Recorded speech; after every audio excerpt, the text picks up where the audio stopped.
one, it's the world that we understand in terms of strategy is like where are you going to play and how are you going to win. Where we're going to play is the world of digital marketing, and how we're going to win will be we can then gives us some advantages to being the most accurate, where false positives in digital marketing are a problem, but they're not as consequential as they are in academia. Are you a scaling SaaS founder? Ready to make the leap from leading a team to leading an organization? Join us each week as we refill your think tank with actionable tips and strategies from great business minds and those who don't know yet. This is SaaS Fuel with your host, 5-time entrepreneur, SaaS founder, and globetrotting adventurer, Jeff Maines. Welcome back from the Thanksgiving food comas and shopping stampedes. I hope you had a wonderful holiday weekend. And now that the leftovers are gone, and they're not gone, I know. This is a time where we start getting really creative with turkey, right? Turkey soup, turkey enchiladas, turkey tacos, turkey fried rice, turkey ice cream, turkey sushi. You can call it turkey maki, or a turkey smoothie. Yeah, I actually do have a really funny story about poultry and smoothies, but we'll save that one for another time. But let's talk about something just as stuffed as we were last week, and that is your inbox and your feeds overflowing with the same old generic content. In a world where AI is churning out copy paste ideas faster than you can say Cyber Monday, how do you stand out in a way that's authentic, original, and undeniably you? This week, we're diving into the art of differentiation, how to break through the noise with a voice and brand that are as unique as your business without falling into bizarro world. Jaguar.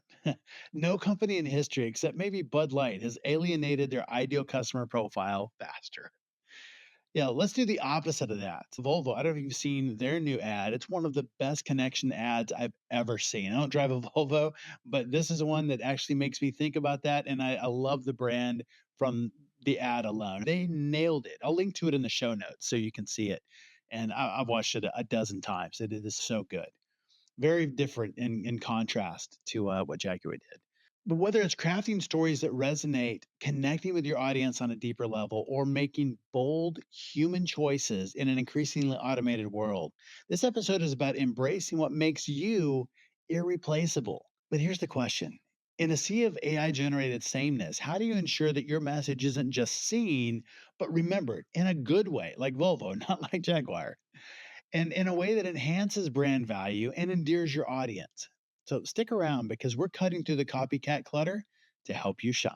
Our extra special expert on Thanksgiving was Elliot Connie, psychotherapist and solution focused therapy expert, who shared how intentional gratitude, reframing challenges, and reflecting on resilience can transform your life and leadership.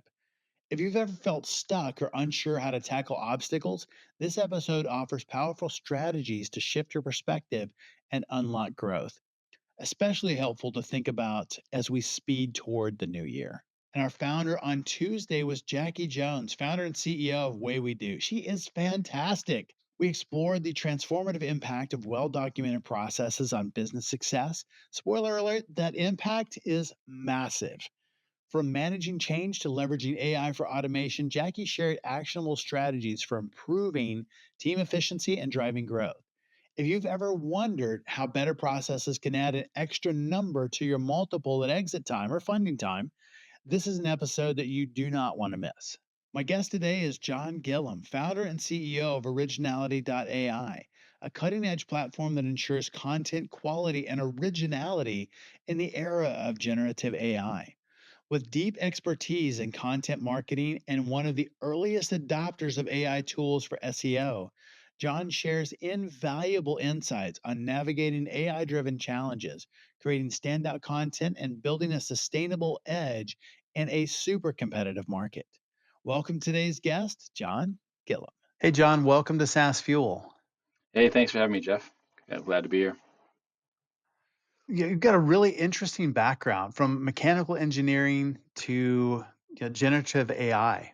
I think that's fascinating. What types of unique perspectives does an engineering background give you when you're working in AI solutions today? Yeah, I think especially for the world that I'm in terms of like content marketing, being an engineering background, mechanical engineering background, where I'd rather communicate in spreadsheets than in drawings than in words. I think it has always had me with a heavy reliance on tooling and to help with my content creation. Whenever I write something, I often rely on tooling. So I think that's probably the a bit of a unique aspect that where I think a lot of people in this space of creating tools for writers come from a writing background. I'm very jealous of writers, but that's not the background and the way my brain works, at least. Oh, that's really interesting. You're a really early adopter, generative AI, specifically for SEO. What first sparked your interest in using AI for content? And how did that early exposure kind of shape your approach with originality? Yeah, so my background has typically been in sort of the space around like content marketing, producing content to rank on Google to get traffic to and monetize it for either my own websites or for client sites. We built up a content marketing agency, and again, always had a heavy reliance on tooling, whether that was a optimization tool, whether that was a grammar and spelling tool to make sure the quality was high. Always had a pretty heavy focus on tooling. When AI came along, it was like, great, how can this, and this sort of predating when GPT-2 came out, it's like, this is garbage and we have Yeah, nothing to do with this. When then GPT-3 came in and some of the writing tools off the back of it, like Jasper and others, were like, this is okay. The quality here isn't terrible. It's not great, but it's not terrible. Is there something that we can do here? And so we had created a arm of the content marketing agency that was selling AI generated content to clients and doing so transparently. And so communicating to them that our writers are going to be using AI. We have an AI, a human in the loop to fact check, and then we'll publish it on your site. And that was well received. And through that process, had seen clients saying, how do you know your writers on the human written content are not using AI? And that led to the conversation around we don't. Like we have a policy in place. They say they're not, but there was really no good tooling to help ensure that the content was being created by the person who said that they were creating it. yeah, yeah. That's really interesting. And I used Jasper, which was Jarvis before that. And Mhm. originally, I think it was Conversion AI, Yeah. Yeah. and really early in the process. And so you start plugging some stuff in there, and like the first content's really good. And then it starts looping and repeating itself like this is not great, but it's come so far so fast since then. Yeah. The leap from GPT-2 where it's just garbage. There's nothing useful out Yeah. of it. To then three and Jasper was when and all the other tools around the time was like, hey, there's something here, right? It's like some rough edges. And then yeah, to ChatGPT and then ChatGPT with GPT-4. Yeah, Yep. it's just yeah, mind blowing how far it's come. Yeah. And that tooling around that, and I mean, you like you said, you have some policies, and but then it really comes down to how are we making sure that what we're getting is original, which is important not only just for thought leadership and that kind of thing, but also Google has started to look at that a little bit differently, whether it's original or AI generated. Is that correct? Yeah, so it really so why does it matter? Why do you care if your content is AI generated or not? Or why do you care if your writers that you've hired are giving you AI generated content or human generated content? And yeah, it really comes down to three things where it's like one, there's just a fairness component to it, where if you pay a writer $100, $1,000 for that piece of content, whatever your rate might be, you're not very happy to find out that that was copied and pasted at Chat GPT in 7 seconds. So that's like the fairness component. And then yeah, there's a big Google risk with mass publishing AI generated content. And Google has this existential threat where they need to be this sort of AI forward company, but they also have this big risk where if their search results are filled with nothing but AI generated content, why would people go to them and not just go to the AI that generated the content? And so they Right. are pushing back against very clearly and very publicly mass produced AI generated content. The challenge with sort of human in the loop AI generated content is that can often get wrapped up within Google updates where Google attempts to do a clean update that targets a specific problem, but that can bleed into other areas. And so we've talked to some website owners and business owners, and there's a very public case study of one called the SEO heist, where somebody bragged about using AI content to massively spike the traffic, and then that site, which is a SaaS business, ended up with their entire site being de-indexed by Google as a result of the Wow. abusive practices that the SEO agency that they had hired, which used mass publishing AI generated content as their strategy, resulting in their site being totally de-indexed by Google. Wow. There's your reason to care right there. Hmm. Yeah, and it's really Don't sad to need talk. much more than that. It can be really sad to talk to some of these website owners that are or business owners that are saying like, my site got de-indexed. Why? And it's let's look. And then I don't think my writers were using AI. So what controls did you have in place? Like, and then it turns out like no, they were. The tools certainly shows that they were, and now you've lost your business. They got paid for that content, but you've lost your business. Wow. There's been, yeah, a number of kind of checkers in the industry and varying levels of quality, and some then you have writers that are like undetectable. So Yeah. there's this cat and mouse game, I think, in whether it's human generated or AI generated. How have you found that? Yeah, so that's been a fascinating aspect of this business that I really didn't anticipate. That we end up with we have a red team and a blue team, where our red team is always Nice. trying to beat our detector, and our blue team is always trying to advance the capabilities of the detector so that they can't be beat. The majority of the bypassers are do that by introducing a bunch of grammatical errors, which can then help try and trick detectors because no AI produces so many grammatical errors. But then you're producing crap content. And so that's the point here. So certainly I understand why that gets used within academia, but that's not our use case. But within the sort of the world of web publishing, no one's wanting to publish crap content just because it tricks a tool. And it's a that cat and mouse game is a fascinating aspect of this industry, and the pace that it's moving at is really interesting. And yet the way that we try and stay in front of it is try and push the pace on both sides of bypassing, figuring out ways to bypass our tool, other tools, learn how they work, and then have our blue team always being capable of beating our red team. I'm sure that's really fun for the teams inside. Yeah. Yeah, Yeah. it's Do the definitely a teams fun get to aspect. switch up? Sometimes, yeah. So we'll shift resources between sides. Who's we usually like single leader on the red team and single leader on the blue team. But then some of the like AI engineers and machine learning engineers underneath will shift between depending on the projects. Yeah, I bet that's fun for them. Hmm. Little Yep. variety. Yep. Yep. And with like grammatical errors, like Grammarly has been around for quite a while. I use it all the time. And we do want things to be grammatically correct. Don't want to introduce a bunch of errors. Does that mean that then content gets picked up as AI generated if it doesn't have errors? So no, but Grammarly produces an interesting challenge. If human written grammatically correct content will should not get identified as AI generated content. All AI detectors have their classifiers. Think of it similar to the weather, where it's like often right, but not always perfect. And detectors are similar, where they're highly accurate, but not perfect. And so they don't work in use cases where you need absolute certainty on whether on the source of this piece of content because they will not be perfect. In the case of Grammarly, if you write a piece of content that has a whole bunch of errors in it, and then Grammarly will give you, especially Grammarly Pro, will give you a bunch of suggested rephrasing of sentences, and you accept all of those suggested rephrasings, then that is the content will now look like it has been AI generated because that Grammarly uses an LLM to rephrase the various sentences. And so if you Sure. produce a pretty accurate, a pretty grammatically correct piece of content, and the suggestions are very typo focused, where it's like, hey, you missed a capitalization, you missed a period, missed a space, the use of Grammarly will not result in content being identified as AI.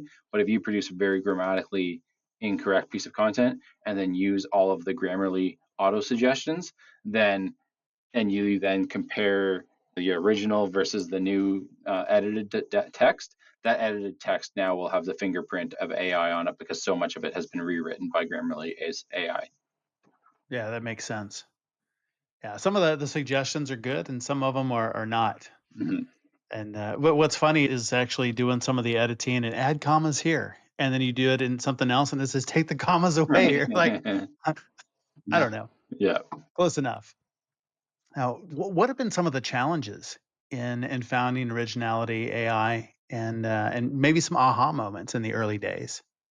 I'd say one of the interesting challenges, it's two specifically interesting sort of things that I didn't realize that I thought were quite unique was one when we first launched, we thought, and we'll see, this might age poorly, but we thought GPT-4 might come out and it would become totally undetectable. The fingerprint would be lost. The ability to tell the difference would no longer exist. And cool, fun lasted.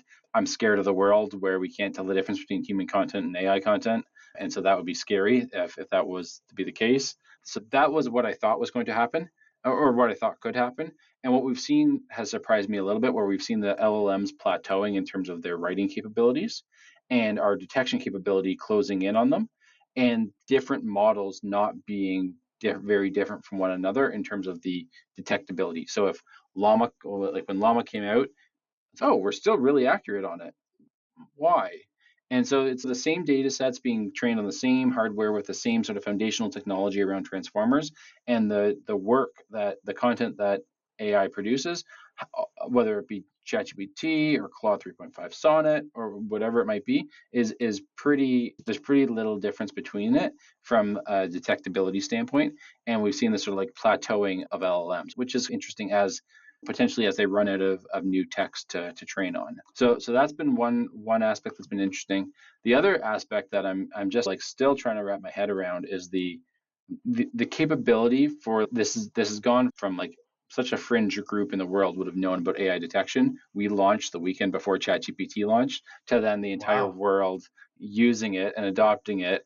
And the sort of AI detectors don't work without defining what work is and that sense. And then some one of the other aspects that have been fascinating is the lack of quality of studies that have come out around, and I had held academia in potentially too high of a sort of a place where we're seeing Stanford studies that are trying to identify a 1%, 3% false positive rate using a sample size of 97 with along with a ton of other mistakes. And so this sort of the lack of quality of tests and what gets passed off as a study has been shocking.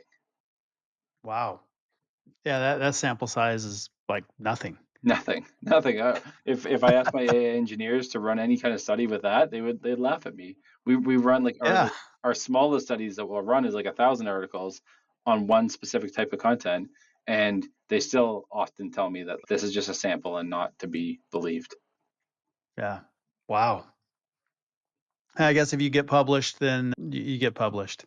Right, and And especially if people don't understand what's behind the study. especially if it supports the narrative that you're trying to sort of push in the Yeah. world, then whatever your sample size is, good enough. We'll run with it. Yeah. AI is constantly changing, evolving, and detection, like you said, it is interesting. The models have plateaued, and detection is still keeping up. But as things continue to change, how do you balance the need for speed and product development with long-term strategic thinking as a founder? Where is this going to be 5 years from now? Yeah, so I think speed is how we be somewhere useful in 5 years. So I think that's still a key piece of it for us, and especially relative to other detectors in the space that have aimed to be the sort of like general solution or a solution for academia. We're trying to be a vertical AI SaaS solution for anybody that functions as a copy editor. And so what that sort of, it's a little bit long-winded, but what that means is basically anybody that gets a piece of text from somebody and then needs to publish it on the web, they need to do a bunch of things to make sure that piece of content meets certain standards, will perform well enough. It's the world that we understand. We feel like we have an unfair advantage in being that sort of tool for editors within digital marketing, web content publishing. And so that's, I think, how we my hope, and certainly the bet that we're placing, is that's how we differentiate ourselves from general detectors. Is we're building tooling that others would have no reason to build. We're building features that other detectors it would not make sense for them to build, but it makes a lot of sense within our context of helping copy editors perform their job significantly better. And I think it's fascinating just the way you market is a lot of the detectors on the market have really focused on academia, and that's their big thing, and it's plagiarism and students and that kind of thing. And you've actually gone the opposite direction and not really focused there, but really focused more on businesses and content and that kind of market. Now, how has that served you, or was that something that was a conscious decision, or just the direction that it went? Yeah, very conscious decision. We had one, it's the world that we understand in terms of strategy is where you're going to play and how are you going to win. And where we're going to play is the world of digital marketing, and how we're going to win will be we can then gives us some advantages to being the most accurate, where false positives in digital marketing are a problem, but they're not as consequential as they are in academia, where you have a Sure. relationship, a more friendly, supportive relationship with writers that you can work through versus a sort of like combative academic disciplinary action situation where you need extremely low false positive rates, but even low false positive rates don't get to zero. And that AI, and the other sort of insight that we had early on that has turned out to be mostly correct, but I missed sort of one evolution of this is in some early conversations of like academia needed this. They saw this wave coming. It was very clear. We were getting calls from the largest universities in the world to say, can we use your tool? And we're like, yes, but we're not, this isn't going to be the right solution for you long term because Mm. detectors, classifiers are never going to be perfect. Students will always deny that they used AI if they want to. The right way to defend the assigned written word, so an assigned writing assignment as a educational instrument, isn't going to be through detection, but through writing environment controls. And so if that's like we're Mm. talking like eye tracking, closed environment on your computer, and that was software that we didn't want to build. And that's like a sort of a line of features, a path of features that we don't want to go down, as opposed to the path we're going down. So yes, very intentional, because we don't think detection is going to be the ultimate solution for how to defend the assigned written word as an educational instrument. That's good. And that has to give you a lot of freedom. Just because you see a competitor build some feature, you look at it and you go, does that really fit with our market or does it not? And something like what you're talking about there, that's not us at all. We don't have to Yep. worry about that. Yeah, exactly. And then we can build, like readability scores and then optimizing those readability scores for the world of web publishing in terms of what articles perform well in Google, and then optimizing a readability scores that we recommend for that user, where that makes a lot of sense for us, would make no sense for a competitor that's a general detector. Yeah. Yeah. Really knowing your market and committing. And is that something, did you fully commit to that originally and to originality? Or was it something, like you said, you thought maybe it was good while it lasted and it wasn't going to be a long term thing? Committed early on to that market, was unclear on if we would have, unclear on how long AI detection was going to last. And I think we now have high confidence that it's certainly nothing's long. I can't make any prediction in AI long term, but it's certainly like medium Sure. term. However, we wanted to define that, detection is going to be when GPT-10 comes out. Is it possible still? I don't know, but for now it certainly is. And yeah, I think early on we made that commitment to the world of digital marketing and copy editors, building out a suite of tooling to help copy editors perform. I think we're building features now that we had not envisioned 2 years ago when we had first launched.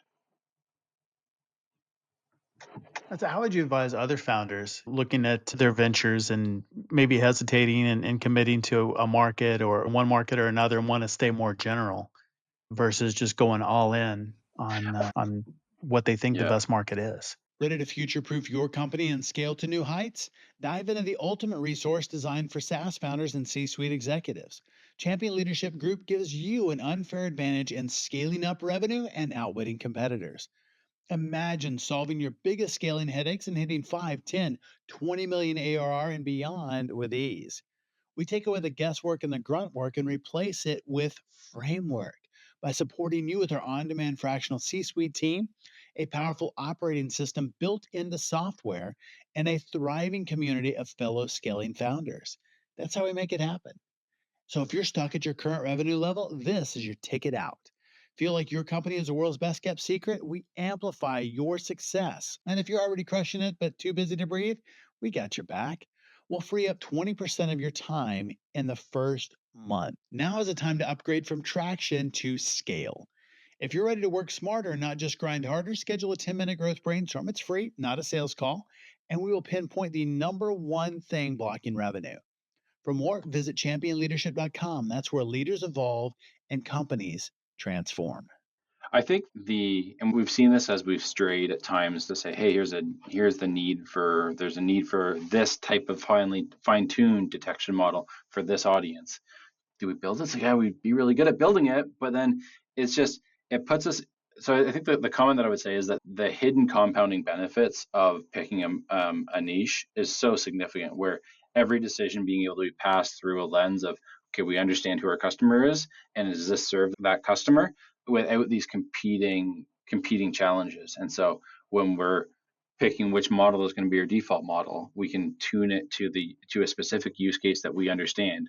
When we're building a data set to train our detector on, we can tailor that training data to be like the content that our users are using. And so Makes there's just sense. all of these really subtle, it's not just these like the big decisions around, do we build this feature or neither. It's not just the feature build, but it's the sort of all of these little decisions that need to be made around product, around support, around the hours of support, that if you know who the market is and you're focused in on that specific market, it makes those decisions so much easier than if you were trying to spread the jelly a little too thin across too many pieces of toast. Yeah. You launched in, you said 2022. It was like right when ChatGPT 3 Yep. launched. Launched, yeah, as soon as the weekend before ChatGPT launched. So it was Yeah. like basically the Friday we launched, and then ChatGPT launched like it was like the Monday, Tuesday. That's amazing. What were some of the crucial steps you took to scale rapidly?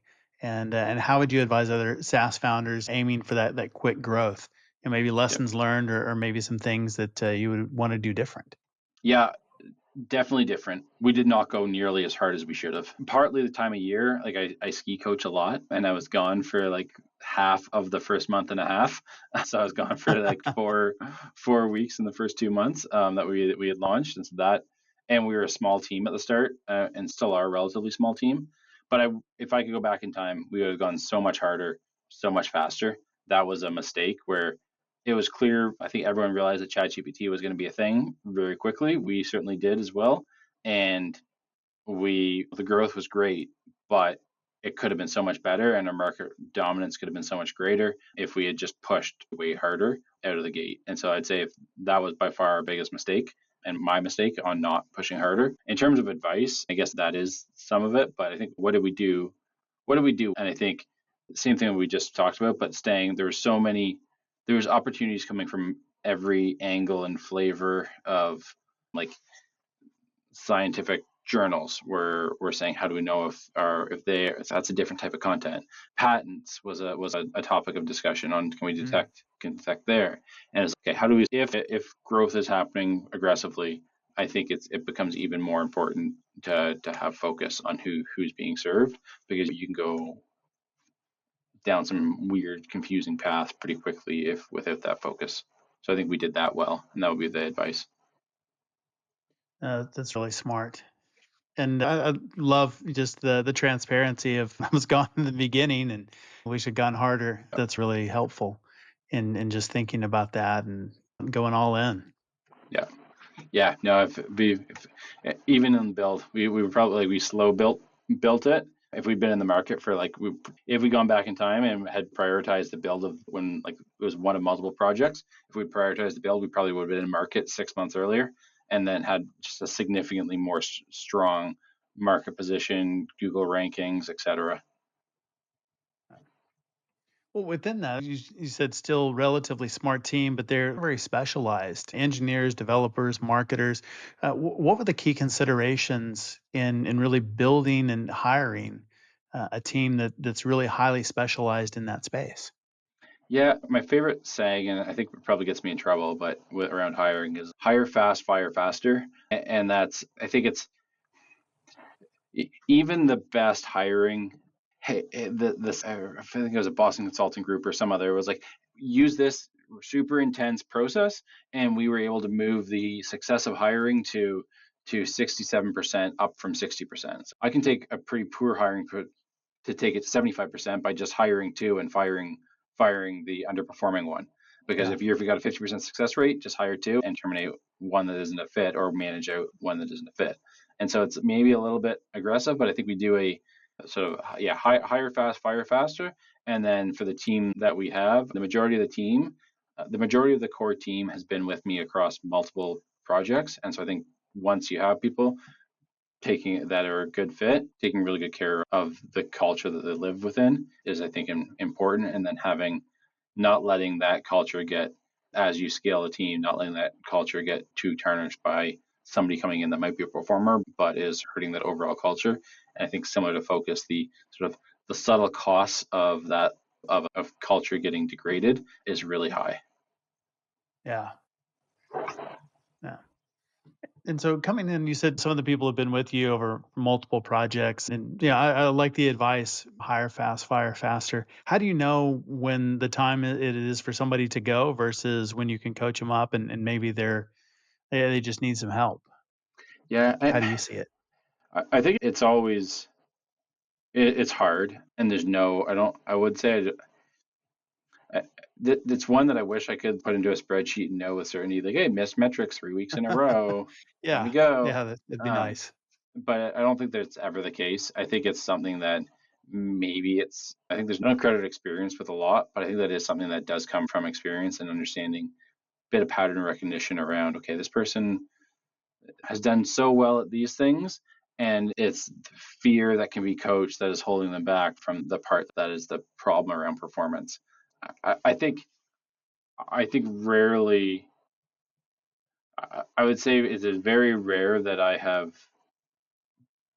that somebody that I thought should be fired that I just didn't pull the trigger on has turned out to be a solid performer. I think it is 100%. far more likely that it's the other way around. So I think, and Yeah. it's pretty bad advice, but it's like if you think you probably are right. Yeah, I don't know what it is, but you're exactly right. I mean, you have the experience, you go, this is not going to work. Mm. And it could be 2 weeks in, and then you get 3 months down the road, you go, yeah, I should have done Yeah. something different back then. Yeah, I have a couple exceptions, but very rare where I'm okay. Maybe I should, like, maybe it's coming time, and then turns out like they turn it around and they're great. But those are like, yeah, two out of a lot. Yeah. Yeah. The future of AI, who knows? But you're in the middle of it. What do you see as coming next? What do you think will we use an AI for in, say, another 2 years?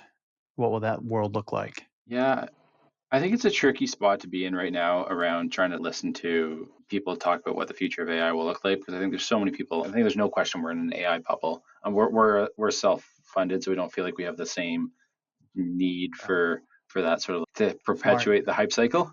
But I think there's a lot of people who are very smart, potentially right, because I think there's a path that they're right. But I think there's a lot of people that are really pushing the AI hype cycle as long as it can, because it's will further their goals of their company or themselves. I'd say I'm a little bit less optimistic about, not optimistic, but less. I think the analogy that I like to think about on how AI is now going to move into the world is through, like, think about spreadsheets. Boring tool, but if you were not allowed to use a spreadsheet, if companies were for a day were not allowed to use spreadsheets, the world would shut down. It's just Yes. it's everywhere, and it's everywhere, and the efficiency of lift of that is massive, but not like we're not going to have Terminators running around anytime soon, is my view. Maybe I'm wrong, but I think where it's going to go is it's just going to subtly work its way into every aspect of our life, whether it be our phone, our watch, our computer, our spreadsheets, our writing document. I think it will just constantly and increasingly be part of our everyday life and our everyday tools that we're using, and everything will just become a few percentage points faster, a few percentage points better at the experience. And it'll drive a massive impact as a result of a lot of really incremental improvements in our day to day life. And so I think that's more analogous to like like how spreadsheets have improved our lives, as opposed to how like flying was like there was no flying, there was flying. I think Yeah. it won't be the same difference. It'll be just a little bit more subtle, and people will look around and say, where was all this AI hype that was promised? And it will be there. It just won't be as screaming in our face as other innovations. I think you're right. And to follow up on that a little bit, you mentioned being self-funded. I love bootstrap founders. And I think there's just something awesome about that, especially holding on to equity for rounds later on, if you even want to do that. But how did you approach just a thought process behind, do we want to take funding? Do we want to self-fund and being in control of your own destiny? Yeah, I'm not sure if I was right. Like this kind of comes back to that. Like I should have gone harder. I think if I had taken funding, that would have changed the mindset. Where burning in the first months would have been a good idea. So I don't know if I was probably wrong in being self-funded. Probably been better off to have phrased and changed the mindset around going how hard to push the business. I think for me personally, I ski coach every Friday, Saturday, Sunday in the winter to take a bunch of sort of weeks off while still working. But I think that one of my favorite words in business, and I think this came up with like the congruency of the product and the audience. And I think there needs to be a sort of the entire business structure, financing team, founder, all needs to be congruent. And I think for me personally, a bootstrap model is far more congruent with myself. I'm not sure if it was the right decision in this case, but for me personally, it's just a better fit where I have control and freedom to do what I want. But yeah, maybe I was wrong on this one. That's interesting. I hear it from the other perspective a lot too, of people, of founders who did take funding, and they think, I think maybe I was wrong in doing that. So Yeah, yeah, there are definitely positives and negatives to both sides. for That sure. is really good perspective in thinking about that. Yeah, no, it's As we look at, go ahead. I was just gonna say it'd be fun to be able to try and live the parallel universe of Yeah. but it's whether you take it or don't, it's one of those things where it's definitely a one-way door, not a two-way door, and hard to really understand what the alternative outcome would have been. Yeah. With AI generated content, it's becoming super prevalent. How do SaaS founders, marketers differentiate themselves and create uniquely genuine content?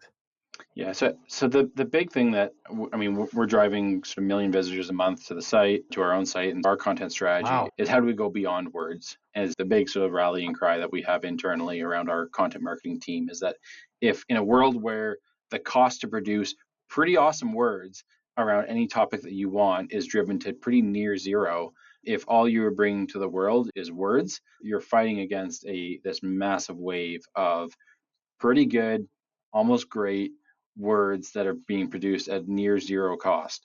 And so if that's all you can Yeah. produce, if you're trying to go into that fight with words, you're getting overrun.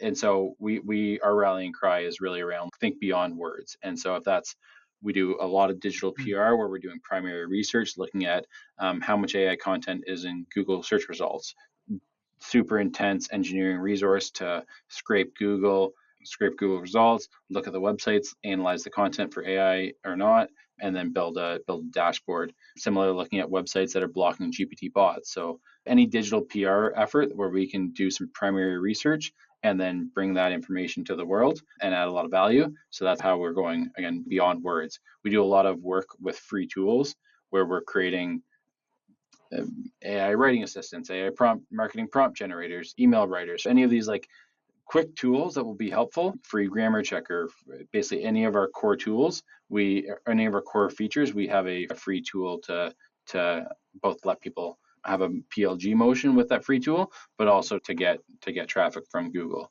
And so that's our rallying cry, and it's think beyond words on how we can add value, because if we're just going into the fight of content marketing fight and our only weapon is words, we're going up against a lot of competition. Yeah. So how do you think you stand out in today's world and content quality as more stuff is out there? Generative AI continues to advance. How do we stand out and get eyeballs on our content? 1 million visitors a month is incredible for your business. Yeah. How do the rest of us replicate that? Yeah, so I mean, I think we're lucky in that like we're in some very high search topics that we're ranking for, but we have we're ranking for a lot of content, and I think it's maintaining an extremely high quality is needed. You can't do this with just AI. There's no button that makes this easy. The promise of AI and like auto generating content and just clicking a button, it's getting published on your site. It's a short-term strategy that will in the end not work out long term. So I think how do people replicate it? And I really think it comes down to having a really high quality team that is pushing on the content strategy, that deeply understands the audience that they're building for, making sure the quality is high, it meets all the requirements, not AI generated, not plagiarized, factually accurate, but then adding that sort of extra factor of not just words, but is there a resource on this page that helps people? Is there a calculator? Is there a free tool? Is it primary research? Adding value beyond just the words on the page results in you standing out when everyone and their uncle can click a button and publish 1,000 words. Without a doubt. And there's been a lot more of that going on over the last couple of years. Yeah, big time. Clicking buttons and the quality goes down. Yeah, I guess maybe the old thinking was the difference in writing for people versus writing for search engines. Yeah. And we're seeing some of both of those now, but it seems like a lot of the content out there is the same thing, and it's really written more for search engines. There's nothing new. There's not a lot of value. I think on that topic, I started in this space like 2008, 2010-ish in terms of like content marketing. And I'd say like at the time, like focus was maybe like 90% on the search engines, 10% on the audience. And I think that is now totally, and I don't know exactly how that graph looks over time, but I think Google has helped drive that. But I think that's now fully inverted where it's 95% focus on the audience. There's still a lot of value in making sure that you're doing things right for the search engines to be able to easily understand you. You're not cannibalizing keywords, that you're like covering the topic fully. There's still a bunch of stuff there that I think is highly useful around like thinking about the search engines with your content strategy. But I think that that has totally switched to 95% focus on the audience versus on the search engine. So search engine optimization, search engine marketing, is that still relevant in today's world? Yeah. I mean, I think majority of our traffic, majority of our customers are driven by search engines, 1 million visitors a month from search engines. Yeah, SEO is not dead. It's different. I think there's other businesses that have similar sort of performance from search engines. I think it continues to evolve. I think it continues to look more content marketing, building value for your audience continues. I know, and I'm certainly a recovering SEO that like to game algorithms, but I think there is certainly some truth to the durability of producing content that genuinely adds value. There's just a durability to that doesn't feel like building a business on quicksand. Yeah. So what are you telling your team about content marketing, and how are you managing that and making sure that your quality stays high and that you're getting the right people to check out Originality? Yeah, so a change recently, like in the last year, that's different than my historical sort of monitoring. We used to monitor on metrics like cost per article, number of articles produced per week, and we've changed that to now a team is now far more focused on the performance of the content that is published. It's not perfect yet, so I don't love it yet because there's probably a balance between the two of like quality and quantity measure and measuring the results.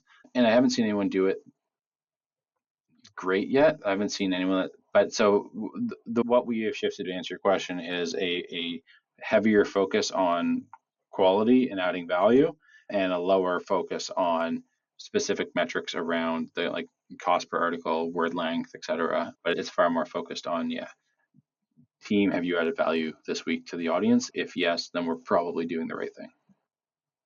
That's really smart. And it just shows just the evolution of what was the value metric before. It was all about the number of articles and how many can we get for whatever price it is. Right. And now that the cost of that is essentially zero, for somebody Right. just to go crank out a bunch of AI generated content, the metric has to change. Yeah, exactly right. Yeah, no, it's fascinating to have seen this evolution, and it disrupts this industry so fast. Without a doubt. Jon, where can people learn more about you and about Originality AI? Yeah, so originality.ai is the website. If you're unclear on whether your marketing team or your writers that you've hired are using AI, then Originality can help. And you can reach out to me, Jon at originality.ai, or on LinkedIn. Fantastic. We'll make sure and link all of that in the show notes. But Jon, appreciate you being on the show. Thanks for hanging out on SaaS Fuel. Awesome. Thanks for having me, Jeff. Thanks again, Jon, for coming on the show and sharing your journey and insights. You can learn more about Jon and Originality AI at, I bet you can guess it, originality.ai. As always, all links, highlights, resources, and full show notes are available at saasfuel.com. And be sure to check out our YouTube channel as well. Full episodes, video shorts, trainings, outtakes, lots of stuff out there for you. Thought leaders share. Share this episode with someone whose content you appreciate or admire. And everyone who shares this week gets a Blizzard Brain Booster. This genius gadget melts mental freeze up caused by winter's gloom, sparking fresh ideas faster than your hot cocoa can cool. Is fractional talent the secret weapon for scaling your business?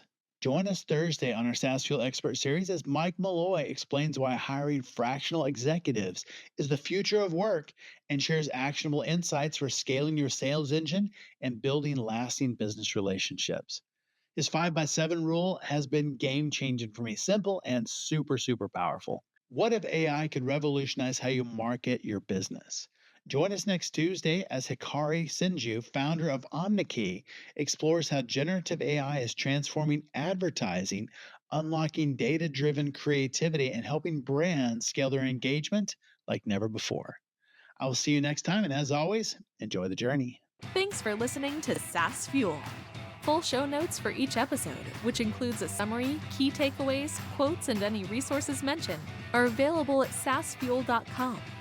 Be sure to follow and subscribe wherever you listen to podcasts. And if you're enjoying the content and getting value from these episodes, please leave us a rating and review at ratethispodcast.com/saasfuel. We'll be sure to read these out on future episodes. Let's go!